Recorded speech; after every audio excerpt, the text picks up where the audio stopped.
Welcome everyone, welcome to easy English notes. हम सीख रहे हैं important idioms and phrases. Idioms और फ्रेजेस का फर्स्ट पार्ट भी आ चुका है और ये इस वीडियो में हम इसी को कंटिन्यू करेंगे।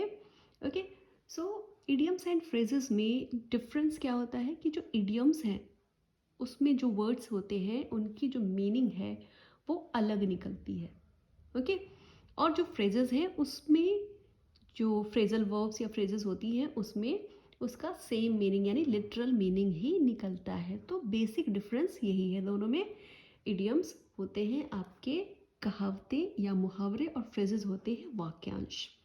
ओके, सो स्टार्ट करते हैं, सीखते हैं idioms and phrases. So first idiom कौन सा है यहाँ पे? Well of. वेल ऑफ का मतलब इन गुड कंडीशन, अच्छी अच्छी कंडीशन में। जैसे आप बोलते हो कि she belongs to a well off family, तो इसका मतलब क्या है कि वो एक अच्छी फैमिली से बिलोंग करती है। Okay, next, your man service, excellent work. जैसे आप बोलते हो कि you have done your man service, तो तुमने कैसा काम किया है? एक्सीलेंट काम किया है, बहुत अच्छा। ओके, बहुत अच्छा काम किया है, उसे क्या कहते हैं? Your man service.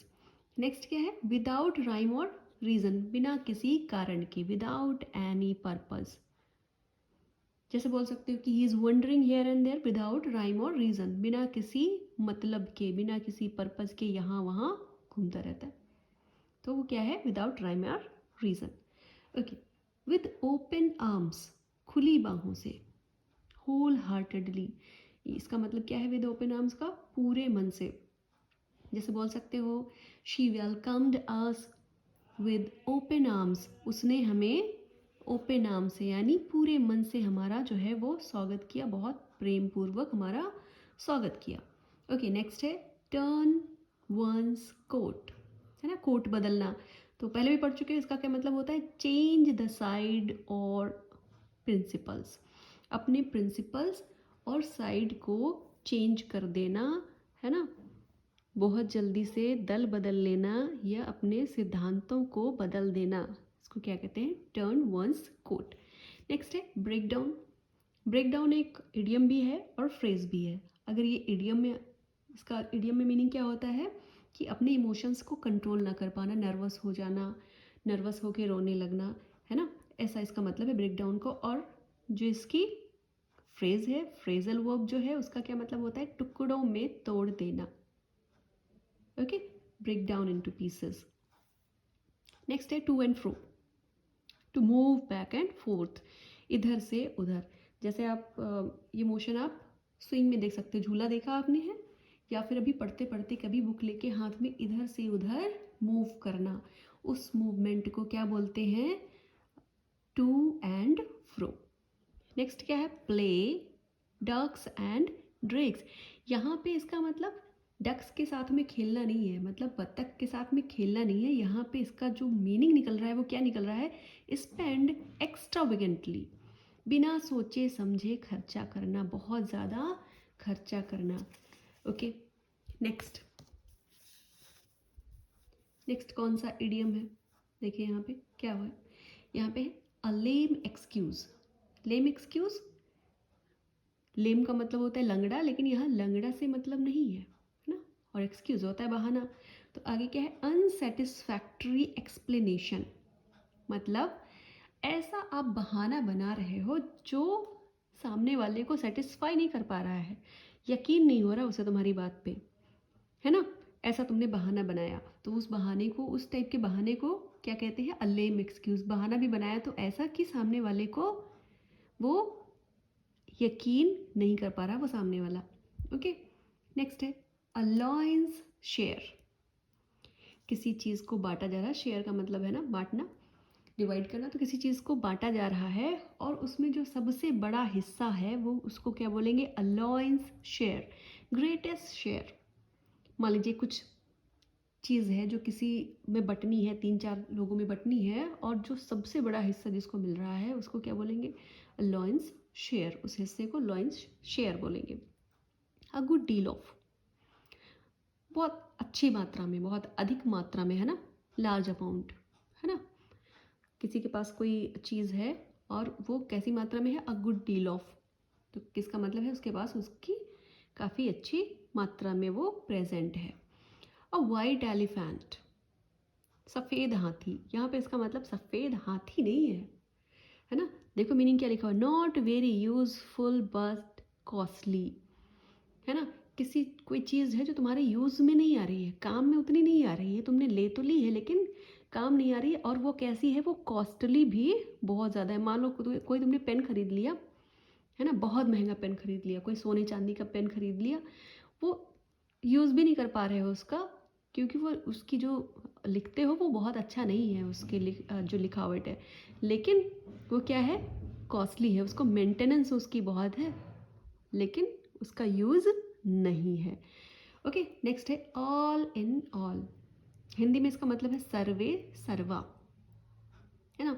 Having full power, कोई इंस्टीट्यूशन है तो वहाँ जिसके हाथ में फुल पावर है ना, तो उसको क्या बोलेंगे, he is all in all, है ना, उसके पास कैसी है, फुल पावर है।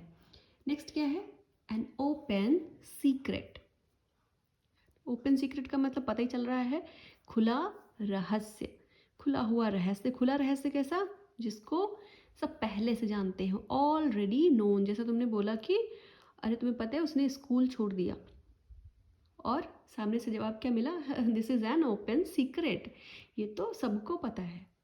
Okay, so an open secret का मतलब ऑलरेडी नोन, जो सबको ही पहले से पता हो। नेक्स्ट है एप्पल ऑफ वंस आई, इसका हिंदी में मीनिंग निकलता है आँखों का तारा, है ना, कहावत सुनिए ऐसा, आँखों का तारा होना, बहुत ही प्रिय होना किसी को। Very dear, he is an apple of his mother's eye, तो इसका मतलब क्या बोलेंगे कि वो अपनी माँ की आँखों का तारा है, वेरी डियर, बहुत प्रिय है। नेक्स्ट क्या है, एप्पल पाई ऑर्डर, कोई चीज़ एकदम वैसे ही है जैसे उसे होना चाहिए, इन प्रॉपर मैनर, अच्छे तरीके से, है ना। एप्पल पाई ऑर्डर, बहुत अच्छे तरीके से चीज़ है, प्रॉपर मैनर में है, तो उसको क्या बोलेंगे, apple pie order. Okay, next देखते हैं। नेक्स्ट है आपका पार्ट एंड पार्सल, कौन सा इडियम है, part and parcel. Essential part, essential का मतलब होता है ज़रूरी, जैसे आप बोल सकते हो एग्जाम्पल के लिए, फॉर इंस्टेंस कि a night duty is the essential, sorry, the part and parcel of doctors profession, है ना। Night duty is the part and parcel of doctors profession, doctor के प्रोफेशन का नाइट ड्यूटी जो है वो इसेंशियल पार्ट है, लग सकती है night duty. Okay, so next क्या है, निप इन द बड, बट पता है कली होती जिससे फूल निकलता है ना, और तो उसको क्या कर देना कि निप इन द बड, जब वो कली हो तभी किसी चीज़ को ख़त्म कर देना, मतलब शुरुआत में ही किसी चीज़ को क्या कर देना, ख़त्म कर देना, नष्ट कर देना, डिस्ट्रॉय कर देना। कैसे, destroy something in the beginning, किसी भी चीज़ को शुरू में ही डिस्ट्रॉय कर देना, ख़त्म कर देना, nip in the bud. Okay, next, pick holes in, है ना। पिक होल्स का मतलब होता है, होल्स तो गड्ढा करना होता है, लेकिन यहाँ पे इसका मतलब नहीं, यहाँ पे है गलती निकालना, किसी की भी गलती निकालना। क्या है इसका मतलब, टू फाइंड फॉल्ट, किसी किसी की आदत होती है ना हर चीज़ में गलती निकालने की, तो उसको होल पिकर बोलते हैं, क्या बोलते हैं, होल पिकर।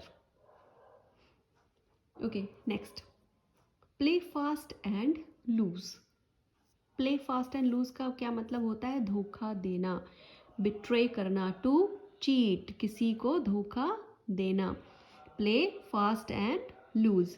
नेक्स्ट क्या है, रीड बिटवीन द लाइन्स, है ना, बीच में पढ़ लेना, लाइन्स के बीच की बात को भी पढ़ लेना, इसका मतलब है कि हिडन मीनिंग निकाल लेना, कि कोई कुछ कह रहा है लेकिन उसके पीछे उसका मीनिंग जो है वो अलग आ रहा है, उसके पीछे कुछ छुपी हुई मीनिंग भी है, उस मीनिंग को भी निकाल लेना। रीड बिटवीन द लाइन्स का मतलब है हिडन मीनिंग। नेक्स्ट देखो, shed crocodile, crocodile tears, shed का मतलब गिराना, क्रोकोडाइल, क्रोकोडाइल होता है मगरमच्छ, टीयर्स आंसू, तो शेड क्रोकोडाइल टीयर्स, मगरमच्छ के आंसू बहाना, ये हिंदी में भी मुहावरा है। इसका मतलब क्या होता है? शो फॉल्स सॉरो, मतलब किसी चीज़ पे तुम्हें दुख नहीं हो रहा है लेकिन दुख दिखा रहे हो, प्रेटेंड कर रहे हो सामने वाले को, हाँ मैं दुखी हूँ, तो उसको क्या कहेंगे? शेड क्रोकोडाइल टीयर्स, मगरमच्छ के आंसू बहाना। नेक्स्ट क्या है? टाइम एंड अगेन, बहुत ज़्यादा यूज़ होता है ये इडियम। टाइम एंड अगेन का मतलब होता है रिपीटेडली, है ना, रिपीट करना बार बार किसी चीज़ को रिपीटेडली। तो टाइम एंड अगेन का मतलब है रिपीट करना बार बार। To call names, call names, नाम पुकारना। यहाँ पे नाम पुकारने से मतलब इसका नहीं है ना, किसी को नेम कॉल कर रहे हो, इसका मतलब नाम पुकारना नहीं है। यहाँ पे इसका मतलब है टू अब्यूज़ करना, किसी को कह सकते हो कि गाली देना किसी को, है ना, ऐसा उसके बारे में गलत बोलना, गलत शब्दों का प्रयोग करना उसके लिए क्या होता है, उसको क्या कहते हैं इडियम को? To call names. तो इस वीडियो में इतने ही सीखेंगे, अगले और नेक्स्ट वीडियो में आएगा इसका पार्ट 3 में। सो मिलते हैं नेक्स्ट वीडियो में। Keep learning.